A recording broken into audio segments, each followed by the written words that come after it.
This is day 6 of Road to 1500 Rapid Rating Climb. I played about 30 games this month. Peaked at 1251. Then I'm on a 3-game losing streak. So we're going to play 15 plus 10 instead of 10 plus 0. We're going to really think about our moves. And I'm just going to use forcing moves and imbalances. I'm going to teach you how to make the best decisions in any position, basically. Just the decision making process using imbalances and forcing moves. So let's just do it. Let's get started.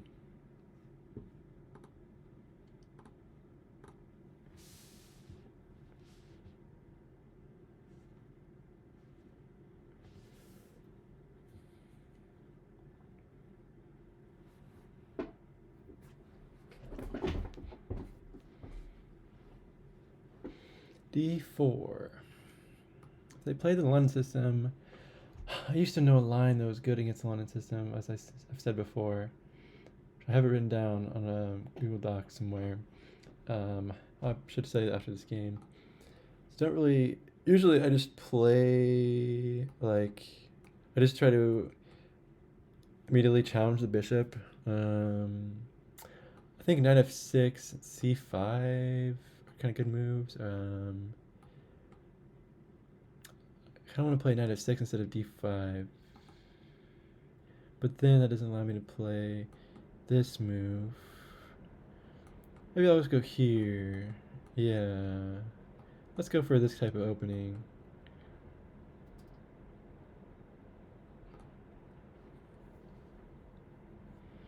I think like the engine or the opening databases usually say this is like the best, right? I think knight f6 is, or maybe there's both kind of equal, both kind of the same. I don't know.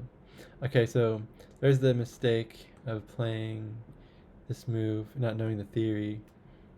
I guess I just take the pawn and go back, because I could let them. I don't know. If I go here, they take and attack my knight, but it also just loses a pawn. So I guess I'll take it. Apparently, it's called the Omega Gambit. So now you just open this file for your king, and I think I might go here. I guess like actually pawn could go there though, because defended by the queen. So I'll just go here. Be symmetrical. Kind of like an Italian game, but like I don't know, colors reversed, right? So in the pawns. So should I play this like an Italian game? Yeah, I think I honestly should, because I need to develop the bishop somewhere. If I played this move before moving the bishop, then my bishop would be locked in there. It's like a beginner mistake. So now we're just going to go here, defend the pawn, develop this bishop somewhere, develop the knight, develop the queen. We're going to delay castling so we don't become under attack. And opposite side castling is great because when we do that, we can just push pawns towards our opponent king. Dang, okay, so they activate their bishop, kind of mirror me. Fortunately, we can't really play that kind of pattern style, but just develop the knight. I don't see any point in calculating there. Just the opening and you develop. Okay. So so it is like the Italian game where like this, what is this called, like not the tracks, or it's like the fried liver. So in the Italian game, when this happens, you do this to block the bishop from doing that. Because if bishop takes, knight takes, and you have no more attack. And if pawn takes, the knight here, and the bishop can no longer seize there, so the attack is gone. And then bishop is threatening to attack to capture the bishop. But right now, they're threatening to fork my king and my rook. So really, I could go here as well, but now that if they allowed me to push a pawn in the center, might as well do that, no? And I might want to castle this direction, so I don't necessarily want to move my rook, maybe. Okay, they take.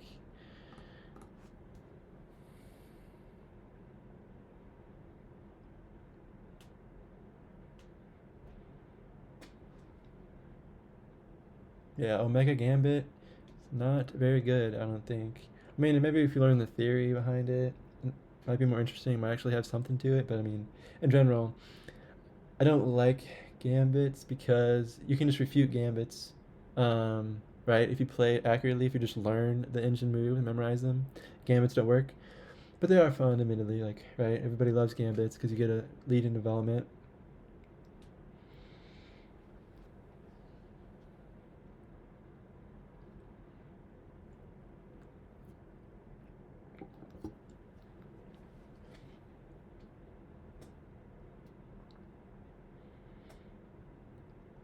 Opponent's thinking. I probably should be too. I'm imagining they're gonna move their bishop, or maybe I could just take and they take with their knight. But to take is a mistake. If I take their bishop, they take back with their knight. I don't want them to take back with their knight. So maybe push a pawn and attack the knight, make it move. Go a6. Could do this maybe. How about this interesting move? Kind of destroys my pawns. And then they're just gonna have to retreat their bishop. But this is a powerful pawn. Gotta admit, I don't like that.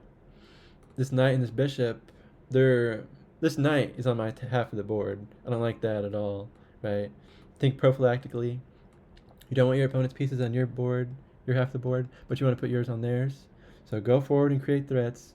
And if they are doing that, then neutralize the pieces. Neutralize active pieces.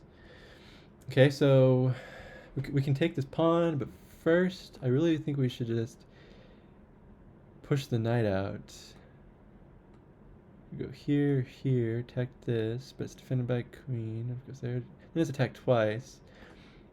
And actually, if I go here, then I'm threatening to go here, pick up the knight. So I think we might actually just take the pawn, get rid of that powerful pawn in the center of the board on my half of the board as well. Oh wait, first we have to move the pawn in order to do that. So we could try to trick them and go here first. No, maybe because that pawn will be in the center. I like having two pawns in the center like that. It's close to the center. It's adjacent to the center. These are the two center pawns, center files, I suppose. And these are the flanks. I don't know, is it a flank? Like this file here? Those are the flanks, and then we just call it like this is the center, this is the queen side, this is the king side. It's three parts of the board. We can usually only play on one part of the board, and usually, like Silman's method, use imbalances to determine the plans of each opponent. And then if you have like two different imbalances that are together, like similar parts of the board, then that's that's the part of the board you're supposed to play on. So it helps you like determine which move you're gonna have to play. Oh yeah, I love this. I can attack this knight and then potentially win this knight. After I do this, they're forced to retreat their knights. They can't go here or here because pawns. So what they're trying to do is attack this bishop. So good thing I saw that there. I could just defend it. I really want to develop my pieces. I could go here and defend the bishop that way because the bishop is kind of powerful there. But actually, whoopsie daisy. This is a mistake taking this pawn with the knight. Does anybody know why?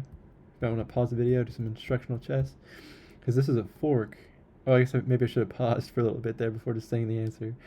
But the square is defended by this pawn. Then they'd attack my bishop and my knight. So now we can just move the bishop. I mean, I guess if we move it here, it's attacking this knight. So I don't want to move it here because then knight could take and then pawn recaptures. That's awkward, sort of. I kind of want maybe I want the pawn to stay there to defend my king. Although it does bring this pawn in from the side to directly into the center, and then I can push it forward in the future. But I don't know. You know what they say? Attack, offense is the best defense, right? So this is decent. There's nothing wrong with that, right? And it prevents this fork. So yeah, I'm disappointed in myself. Like out of 1200, I should be decent. I have blundered my pieces in the last couple of games I lost. Like I think I accidentally let a bishop capture my rook, But and like forks like this is just insane. Yeah, so now I'm going here. Although maybe I should just develop my bishop first. Oh yeah, yeah. Especially if I'm gonna push the pawn and it's gonna block in my bishop. Or I could just put bishop here, have it kind of in the center with more options. Um, yeah, this knight is not going anywhere. I mean, forwards. Yeah, we do not want to allow the knight to be in the center of the board. So if we can push it out, like why not, right? If it goes here, then that happens. But then we can attack it somehow, right? So can't go there. So let's just attack this knight. Oh, also this pawn is under attack with this knight. But if they take it, we take this. I'm imagining they're going to go here, captured, boom. Ah, no, but then we do have the ability to do that. But then the knight could actually defend it, could block the check and survive. So I wonder if the opponent will recognize that. Like if, say, we just got, say that there's a knight here in the square, right? Imagine that. Queen here, check, double attack, right? But the knight can defend its, the knight can interpose and block the check on this diagonal, so we can actually capture the knight. So I'd imagine this might be a good move for white, just by the principle that you want to go forward on your opponent's half of the board and create threats. And this doesn't make a threat yet, but it's just good to have your opponents developed on the not just in the middle, in the center, or just not just developed past the pawns in your home files, your home ranks, but it's just good to have them on the other opponent's half of the board, obviously. Now we've got a pawn fork. Love it. That is definitely going to be winning. I mean, what could we look at? Like pawn, knight takes this. Like, then they could be attacking this with a knight and a queen, but it's defended by a king and a knight. This does open up the file, but we should be winning a piece. Yep. Either way, it's just a nice fork. So now that we're in a winning position after this, we're really going to make sure we can convert it and don't lose. That'd be really annoying. As long as I don't blunder, I might be like 1300, but I'm going to be stuck around 1250 if I keep blundering. So. And plus, I've got like all 27 rated games and all 2 unrated rapid games. So all 29 games I've got an elite chess study. I'm going to have to analyze those by myself and then with the computer. Or to identify the patterns that I've been making so I can rapidly improve. I've got a whole training plan that I'll make a video on soon. I'm going to try to become a title player at some point. I'm going to try to become 1500 within maybe like 2 months or less. And then I should be 2000 rated by, I don't know, 8 months at the most. Well, yeah, maybe. Because Tyler 1 did it, but he played like 40 games a day. So hopefully, instead of playing like 40 games a day, I'm just going to like study for like 3 to 6 hours a day, play some games, and also study chess books and do puzzles and stuff. I guess he was doing puzzles too, but he wasn't reading books. So hopefully, I can somehow get that much improvement in the same amount of time or less, without having as much effort. Like I don't want to just play games all day, even though it probably would still help. I guess like just trial by fire, but I like doing puzzles and practicing visualization and reading chess books about imbalances. Yeah, so just double check. Think we can just take this knight, right? No side of nothing wrong with that, right? Knights, they are smart. Bishops are better than knights, mostly. Really, honestly, depends on the position you're in, and you can like manipulate the position to make your knights or bishops better. That's one of the 6 major imbalances that are part of peace activity that Silman identified. So, because the bishops are just generally better though, because in the end games, like most positions are open. What if you have open diagonals? Bishops are better. What if you have closed positions where the pawns kind of block pieces from moving, and especially if you get a knight, like an outpost for your knight. Say like the knight is here, defended by the pawn, and I don't have a pawn here, and I obviously still don't have a pawn here. So that means I can't attack the knight with a pawn. So then what they'd want to do is trade off my bishops and the knights on the minor pieces, because then nothing would be able to take the knight Yeah, right? Like, you don't want to capture with the rook. Pretty sure. Yeah, I don't need to overthink this. Is there a better move? Ooh, wait. Is there a better move, actually? I could win a rook. Say they go here instead. Hmm. If I go queen here, pawn here, knight takes, pawn takes, queen takes. But then they can move their knight away. Maybe I take this knight first. They think they're going to have to recapture it. And then I move my queen over here. Oh, then I might have to castle or just use my bishop to block. My king is going to be potentially vulnerable. This open file. I just don't want to do any mistakes. I just want to take the material while we can. Oh, wait, actually my knight is under attack. I failed to see that. I cannot defend it this way because queen would take. Ugh, that's annoying. I could just give up the knight and try to go for this idea. But I don't want the bishop to be on my half of the board. On this powerful square covering this diagonal here. And again, if I go here, pawn blocks. Well, the thing I was going to say, pawn doesn't have to block. King could go up or right.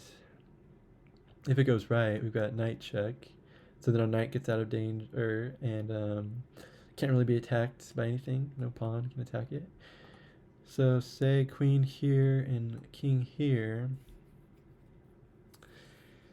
Then we just move our knight, I guess. Yep.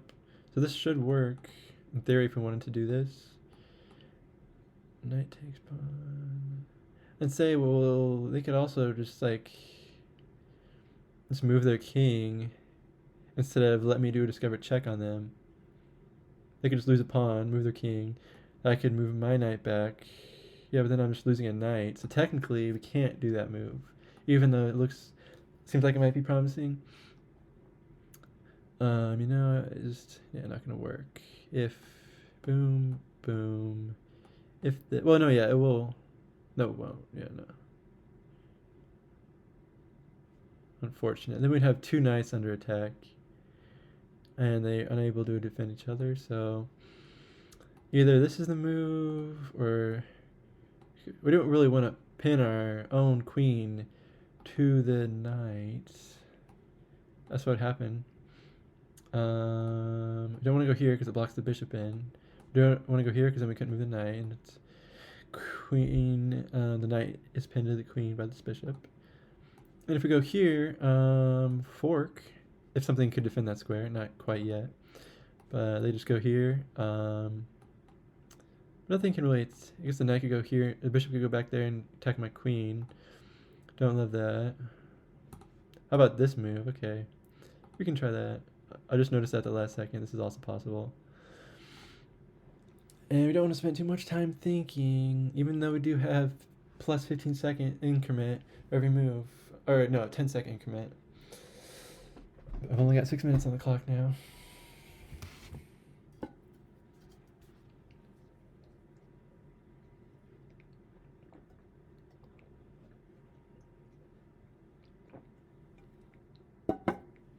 Okay. Oh shit, dude. Are you serious right now? It's a double attack. How did I not calculate that? That's hard to see, I suppose.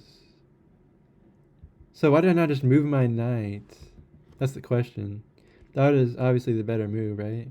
I guess I was trying too much. I was thinking that I could develop the pieces, like by principles, that'd be better, but now,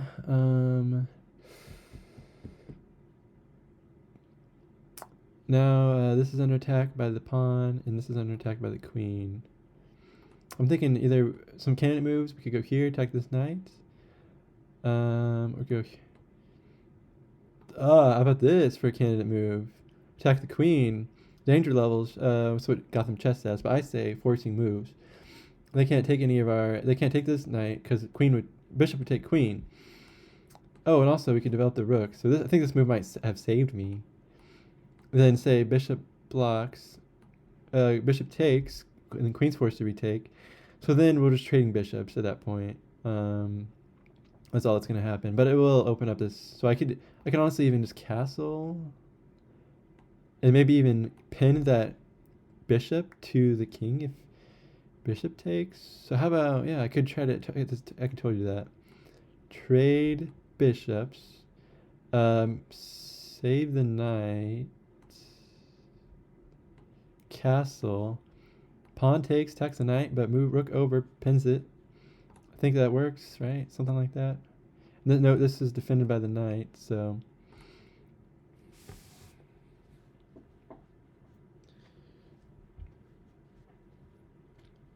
We're only in the middle game, and I'm down to 4 minutes and 39 seconds. But good thing I played 15 plus 10, because I got to explain the moves, spend more time explaining the moves there. And I get increment, so if it ever gets down to time trouble in endgame, time trouble is not really going to happen. It's not going to occur because I got the increment, so I love that. But still really can't calculate as much as I'd like. And potentially that could be a problem. It's taking a long time. I mean, I guess that maybe they're just going through everything like I am trying, but it should be pretty straightforward. Maybe they're trying to do some tactics. Like maybe I missed something and they can still win some material. I like that we both have 2 pawns, so I'm just up a clean knight. And I have more development, I think, but currently I have a more vulnerable king. So I'm definitely going to try to castle short, I suppose. Or no, castle long. But I usually prefer to first develop every piece, then delay castling, to optimize where the rook goes and where the king is, because king safety is number 1. So if your opponent has pawns close to you, do not castle towards that. And if your opponent castled early, then opposite side castle, because then you just push your pawns towards your opponent, and it's going to make an easy attack. It's usually works for me. Or no, anything that's like, I don't know, 1100 ELO and below, approximately. And also, my opponent is losing time now, so that's also an imbalance. It's not necessarily a positional imbalance, but it's a component of the games, the time, how much time you have on the clock, and how you're able to manage time in chess.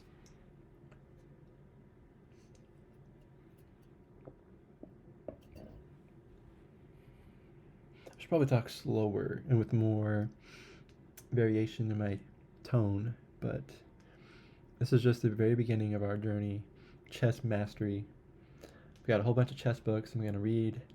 I'm going to stick to my training plan, and we're going to become a titled player. Anything I missed? I don't think so. Just take that. Wait, so I guess I conceded I'm still losing piece. And I was, yeah, I think, but it's not losing a piece. We're just going to be even now because I already won a piece earlier. So that is a pretty low level chess, 1200s, I suppose. He lost a piece to a fork, and I almost lost a fork earlier. Now I'm losing a piece again because he got a fork with his queen.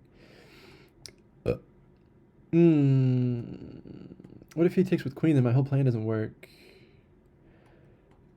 I wanted a castle, but I also wanted to move my knight here. Oh yeah, this is bad. If bishop takes, he's just attacking my queen. So maybe bishop here. I should go bishop here. Bishop takes. And I'm not afraid to trade everything in castle, I suppose. But this pawn might be hanging at some point. So maybe I should have just done that instead of move my bishop. Now he's got this option too. Not liking this. Not liking this. Oh wait, could I take this pawn and attack the queen? No way. I failed to see that in my original calculation. So if queen takes, then queen has to move, right? And they want to win the piece. So we trade queens. Then bishop attacks my knight. They bring knight back and defend that pawn. Then I can't castle, so I'll just develop my bishop. I think that works. Oh, wait, what if he goes here, dude? Oh, I just lost the game, I think. Or no, I just take his queen. And then he takes mine. So I lose the piece no matter what. Yeah, I think that's fine, right? I still lose the piece, and then we both lose our queens. Yeah, I was just a little bit confused for like half a second there, but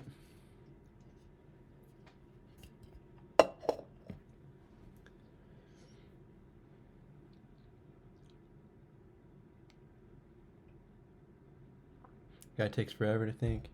That's the only problem with playing 15 plus 10. I used to play 10 plus 0, but I just don't get to calculate it as much as I'd like. So I think 15 plus 10 is going to be better because, as a beginner or any chess player, you want to play long time controls. So you have more time to calculate, of course. And you just don't want to play low time controls because it's like an addiction if you're playing only low time controls. Um, it's not really helping you as much as longer time controls. And what everybody plays chess for is for classical rating points in like USCF or FIDE. Like I think games like an hour and a half, right? Classical time control. Um, so eventually I'm gonna have to play in a tournament like that, and so I guess eventually I will have to play like even longer than 15 plus 10 games online, maybe. And that would be, I guess those games require a lot of calculation.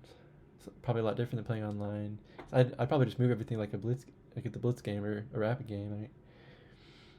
And usually you have to have like open preparation for every specific tournament. You got to prepare some long lines for the openings you play. So I definitely have to work on my opening preparation. It's one of my parts of my training plan that I have.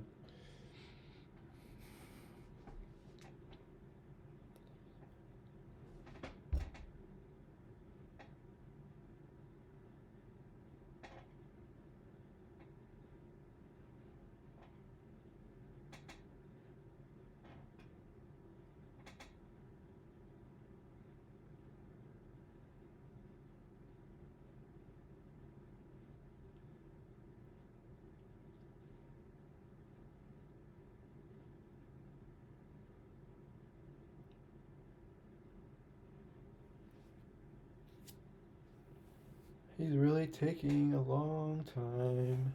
Okay, he moved. I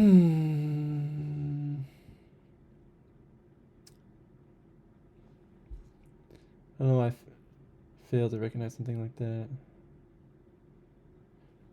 How about queen, bishop here? Queen takes there, maybe? Alright, bishop here. Bishop captures, it's defended. So there's a trade. But this could be pinned. No, not yet. If that, then this. Then this move. That's good, man. I like that idea. Let's go. Hopefully you caught that. I went through it kind of quickly.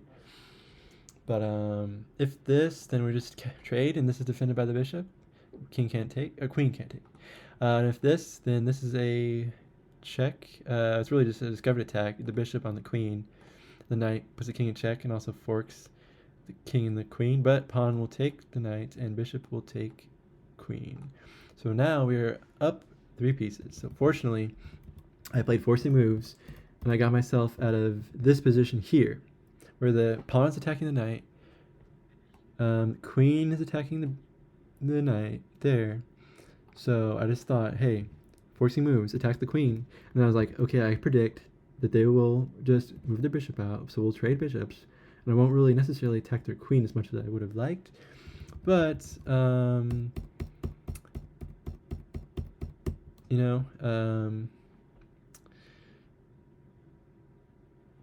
I got out of losing a piece for the moment. Now they finally castled. Good move.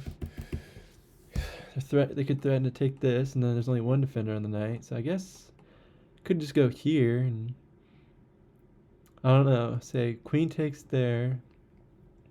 This is still a threat.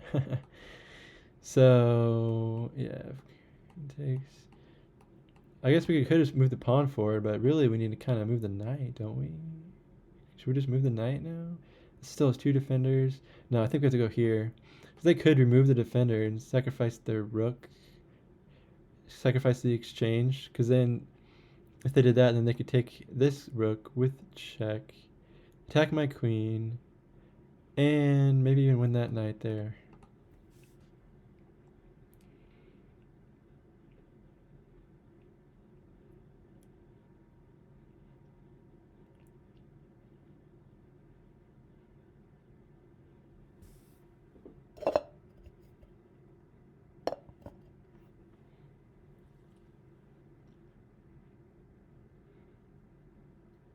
So 2 pieces defending this, And this knight is tactically defended still. Imagine he just moves his king. Then I suppose at that point I can just move my knight.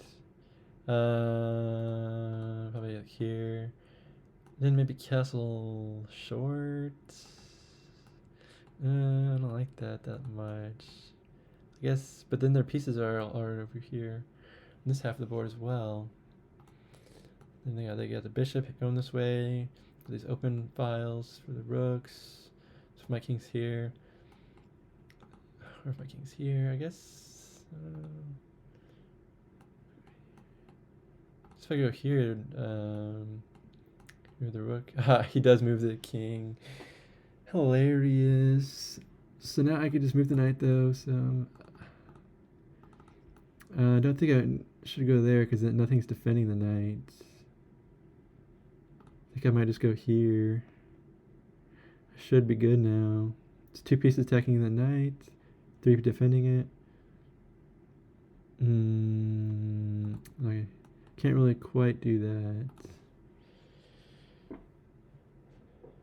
Yeah, I need to develop these rooks as soon as possible. I might not even just castle at all. I might just go here and here, which is kind of dangerous. I could actually honestly just go here.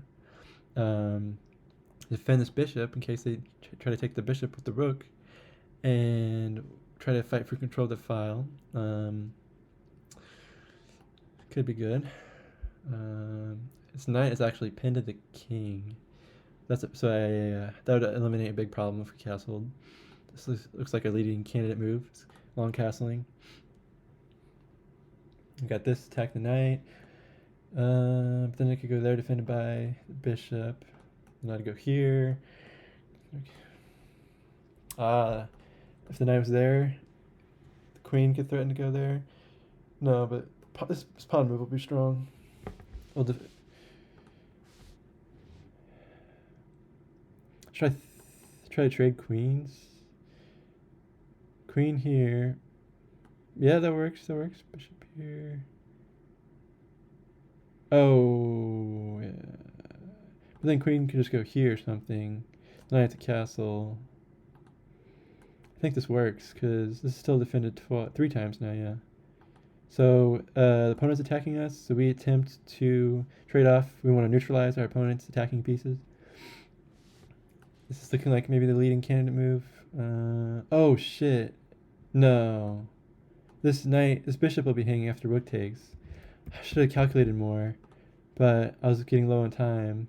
Oh wait, knight can take. Nope, yeah, this is still hanging. So annoying. He didn't even see it. He went to the move that I originally suggested. Do I just go back? That's lame. Yeah, we're just gonna... Or do we just castle now? Or attack the knight like this? The queen like this? Yeah, let's attack the queen again. What if king goes here, though? Then knight goes here. And then we're just big chilling, I guess. Again, we only got a minute and a half, so... wait, that doesn't work. What was I thinking? Then we won't be able to castle if queen goes here. Then we'll just go queen goes here and threaten to trade again. And at that time, it might actually almost be forced now. Uh-oh, he's getting in dangerous territory. Now I'm just going to attack him again. So he could go down. Then maybe knight attacks. I'll just castle. I'll just attack his queen castle, probably.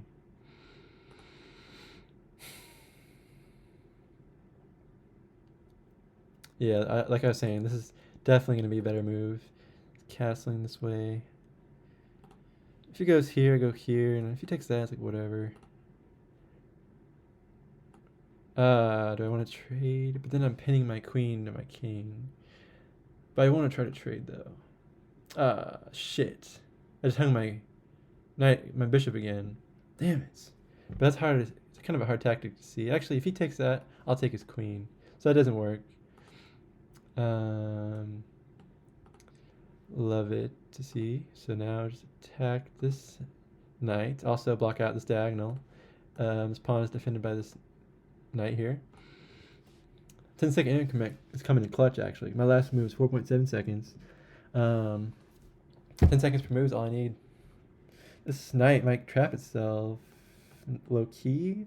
I mean, it could actually go here and attack this pawn, which would be strong. Route somewhat. This is not good. I'm up for material, but I just need to trade pieces. Ugh. Now he's threatening. I can't really move my queen because I don't know what I'm saying. I don't like this. If I move my bishop and they move their knight, then their rook attacks my queen. They don't have any checks though, so let's just allow them to do that. If we move our queen, they take our rook. We trade rooks, then we're fine.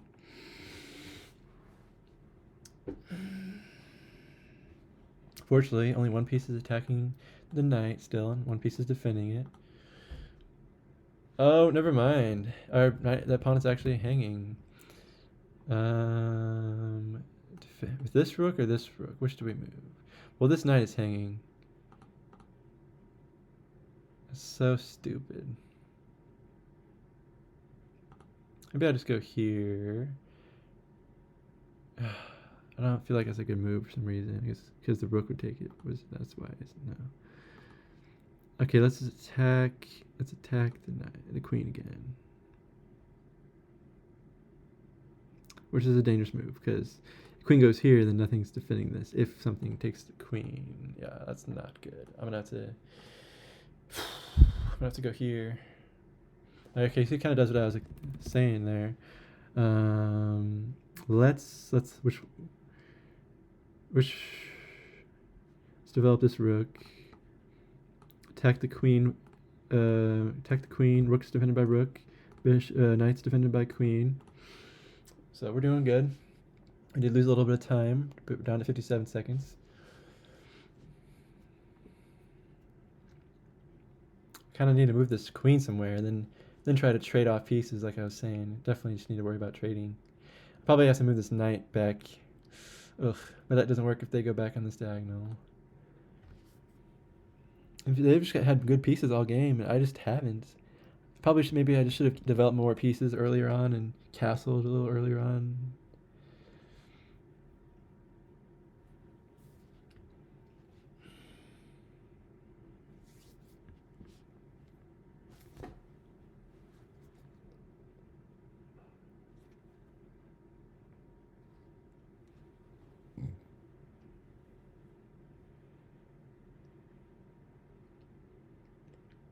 That's the problem with his 15 plus 10 games, I suppose. It's just, if you give your opponent so much time to think, it's going to be a lot harder to actually win. So you do get more time to calculate, but that allows your opponent to play stronger as well.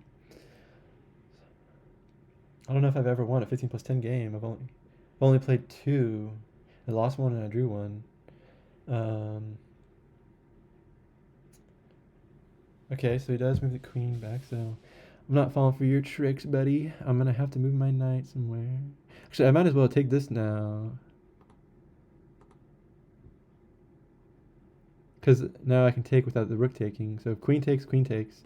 If bishop takes, then just move the knight back.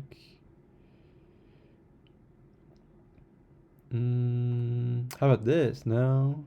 Shoot, I wish I had time to calculate. That works, actually. Because if bishop takes, queen takes, rook takes, rook takes. Right? So nice tactic there. Please work. Please. Bishop takes, queen takes queen, rook takes queen, rook takes queen. We're winning. And right now we're just attacking the queen with our rook. So we're probably just going to have to move this rook if the queen just moves somewhere. Like that. Okay. Nothing defends it there. So now they can move their bishop and attack something. Light squared, safe, play safe. They can take the pawn, whatever. Could have went. Yeah, I knew that was. Oh, it's also check. So we're still chilling. Oh, now that's losing a queen. Oh my god, dude! I was doing so good this game. I was up a knight. Damn it. Why is the chess so hard? It's taking more time to calculate. I thought I play those moves really fast. My opponent, come on, dude. I'm almost gonna be disappointed if he misses it. I guess I'll. No, yeah. I'm just losing a queen. I can't even take his rook or anything. Dang it. So if I win this, it's just because my opponent's bad. I deserve to lose. So I would not have been upset if I lose this. Yep. After all that, dude. After all that, I allowed. So this move was actually, I guess, bad. I just got excited and saw a tactic. But this isn't allowed. So what I should have done is played knight here, check. Then queen takes pawn, and then queen blocks. And then rook defends knight. And then we can try to force a queen trade. Yeah. So I should have blocked the queen instead of moving my king. Because I totally forgot about this idea where the bishop puts me in check and then rook attacks my queen. So it's really not a difficult thing to see. But yeah, that's just very disappointing. Did I actually get one brilliant move? Wow, that was terrible. At least my efficiency was a little higher than my opponent's, and looks like I was winning most of the game, but then of course I blundered at the end. So let's go through this for in 2 minutes. Let's just see what happened, what we missed. Notice I got 9 best moves, which is more than the opponent, and 2 great moves, again more than the opponent, but pretty bad because I usually have more. I usually have 15 best moves, and usually it's not as low as 600 performance rating. But I'm curious to know what the evaluation here. I was up 5 points. That's totally winning. But I just didn't know what the idea was, the winning idea. Blunder. Okay, I missed something. Yeah, that's what I missed. Yeah, I noticed that in the game after it was too late. My opponent just didn't see anything. So I learned, practiced. So the game wasn't completely useful. I mean, useless. I can analyze this game in more detail. Yeah, that was a mistake, even though I thought it looked cool. How about this move? Yep. Nope. Slight inaccuracy. Best move. No, I want to see my best move. Okay, that knight move is better. Interesting. How do we see the follow-up? Nope, I don't like that. Instead of taking my rook with their bishop. Oh, they can't actually take this rook because my queen and my rook have a battery, and queen would take rook, rook takes rook, rook takes rook, back rank mate. So if I would have saw that tactic in time, then I would not have played that weird move I did where I thought I had to immediately bring my rook back, even though it said excellent, but it was unnecessary. Yeah, that was a blunder. I'm thinking this is best. Nope. You had a better way to block a check from the opposing queen. Show idea. Knight block. Now I'm only up 1.8 points material. This is such a freaking difficult position to win. Like, come on. So best is just the knight block. Okay. No, that position I'm up 4.2 points material. So I should just have won that game. But I understand why I lost, and I understood the mistakes I made in the game, virtually right after I made them. So hopefully we learned about tactics, how to apply them in the game. Should have talked more about imbalances. I really just talked about calculation and forcing moves. Probably if I would use more of an imbalance approach, I would have done better in the game. But everyone's improving. So in conclusion, thanks for watching. Consider subscribing and becoming a member of my community and just joining along the journey. For me, it become 1,500 and eventually 2,000, and eventually titled. So just if you follow along, turn on notifications, and you'll be reminded to watch the rapid games every day and the puzzle rush runs. So it's actually nothing wrong with it. Just learning, mutually beneficial relationship. But anyways, just if you don't want to do that, I still appreciate you watching, and have a good day.